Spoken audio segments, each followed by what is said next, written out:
Most casual players in Geometry Dash don't notice much of the game at first. They might find the first few levels in the main ramp-up levels and play around with them, but most of that, they might get to a level that might be too hard or stumble upon it and, stop playing for a while.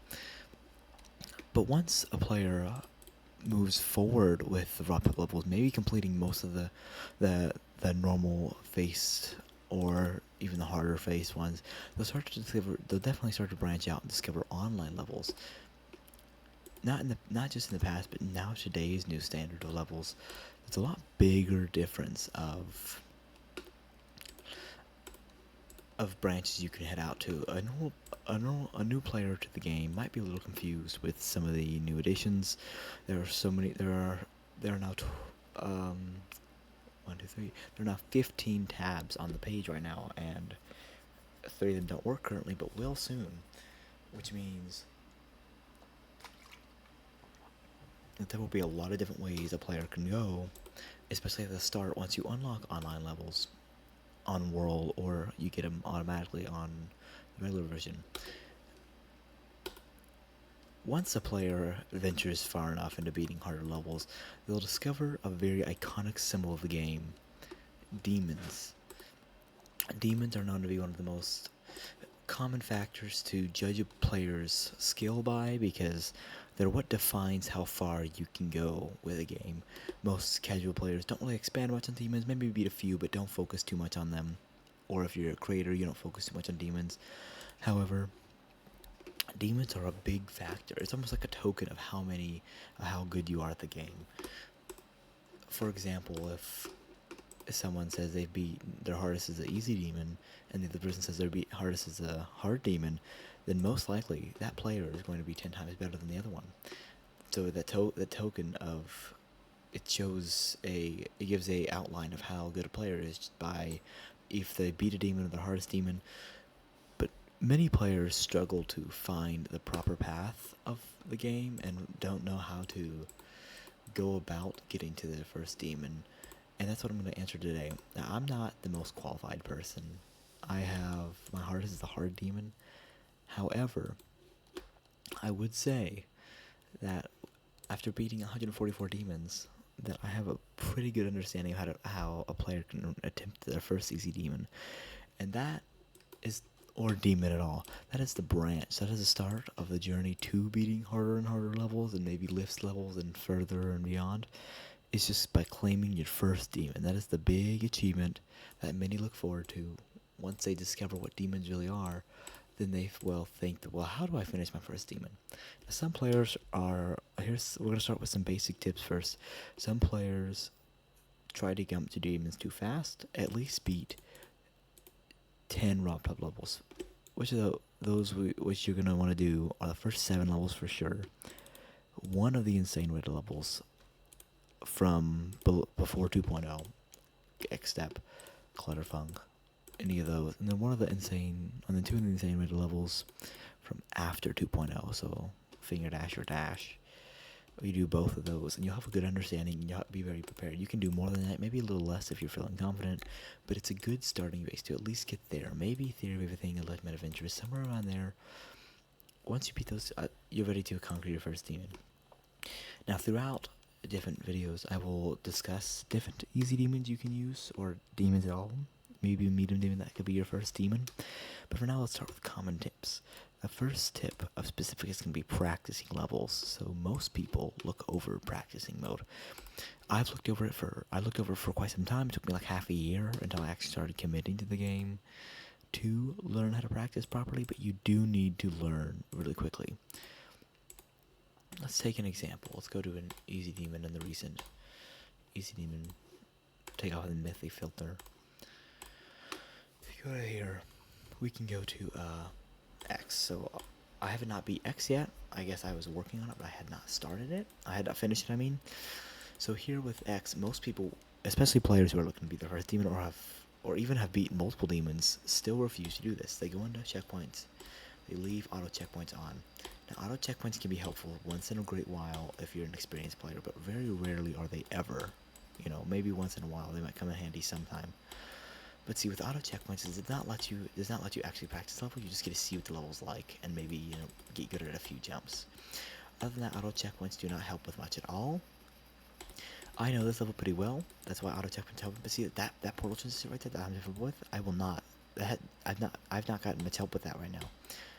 By leaving auto checkpoints on, I'm not getting any help with that portal transition there because I didn't actually get to practice that. I just brute force my way through it, and that's what auto checkpoints brings. Is it just brings you to brute force your way to move on to the next percent. But let's start this level over. If we go back in and we turn in auto checkpoints off, right? This is something you're going to need to learn to do. If you're on a computer, then it's going to be Z and X to lay checkpoints down and remove them. If you are on mobile, they have the buttons on the screen. There's nothing else you can do about it. And the controller will connect. Depending on what controller you're using, it will show you, or you can set up what buttons to use. Same with the computer, you can set up what buttons to use. But see here, you place a checkpoint with Z here, and you remove one with X. Now, many of you may be thinking, well, why are people so resistant to it? Like, it's obviously not that hard, and if it improves your skill, then it must not. Why would... And there's actually a lot of people who hear to turn their auto checkpoints off, but they still don't. I heard from several improving videos on YouTube to turn my auto checkpoints off, but I left them on forever. And here's why I did. And it's also why many other people do. It's because auto checkpoints are easy. They don't take much time to think about it. But right now, when laying a regular checkpoint, it's really difficult to have to keep a conscious mind to keep laying those checkpoints. Sometimes, most of the time, when you first turn auto checkpoints off, you forget to put checkpoints down. You're like, oh, I forgot to put checkpoints there, and you're like, oh, I don't have to go through the process of remembering it, because it will seem very hard to remember to put a checkpoint down at first. Like, you will play like half a level and then die and be like, I have to do it all over again, and you can't seem to get it. Well, you have to take the time to practice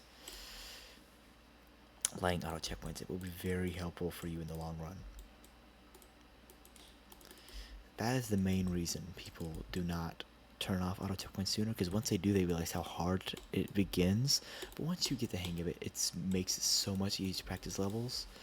You can move your checkpoints, set them in different spots, and all that good stuff. It's very useful. Even when going through an easy demon, turn those auto checkpoints off. Now, if you haven't beaten a demon yet, going through an easy demon with auto checkpoints isn't quite the right way to go, because you're not even going to play easy demons yet, let alone go and practice with them and not like die 2,000 times because you're not setting them properly, and you're trying to learn to do it, but instead the level's so hard, so you're basically practicing both. Take it down to a hard level, a rated 5-star.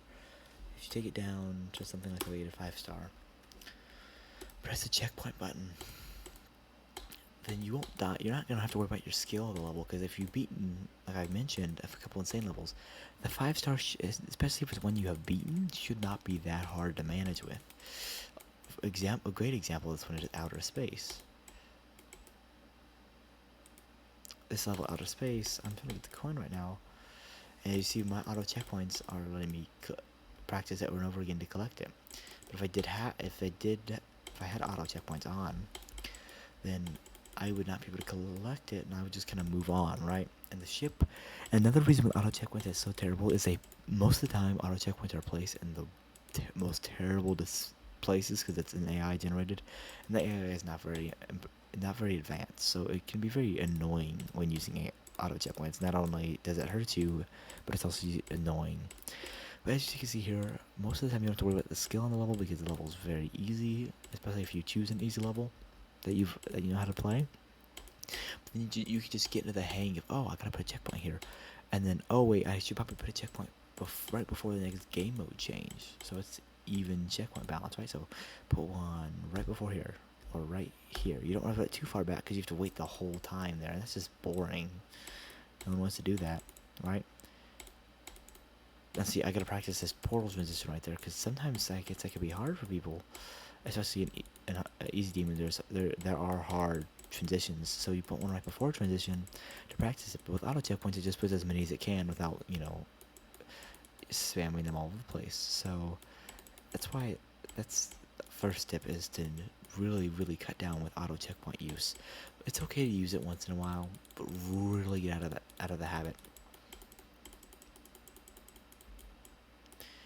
Now, you will hear a lot. You will hear a lot about. There'll be a lot of tips about using start positions to practice your levels. Now, if you're not beating insane levels or above, you don't need those yet. Practice mode, especially with the new reverse practice mode button. Say, let's go. Let's speed hack to 5%. All right. So if we go to the oops, okay, I'll turn no clip on too. I'm not sure where it's at. It's been a while. There we are. Alright, so once we get to the end, alright, let's go to a recent tab level with this.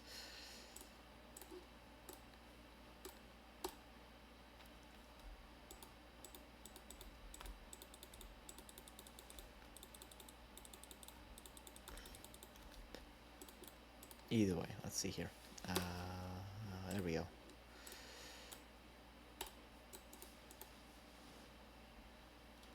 Alright, so once we get to level, there will be a button down in the corner of the box that we can reverse back to the old checkpoint. So if we're in practice mode, right here, place so many checkpoints.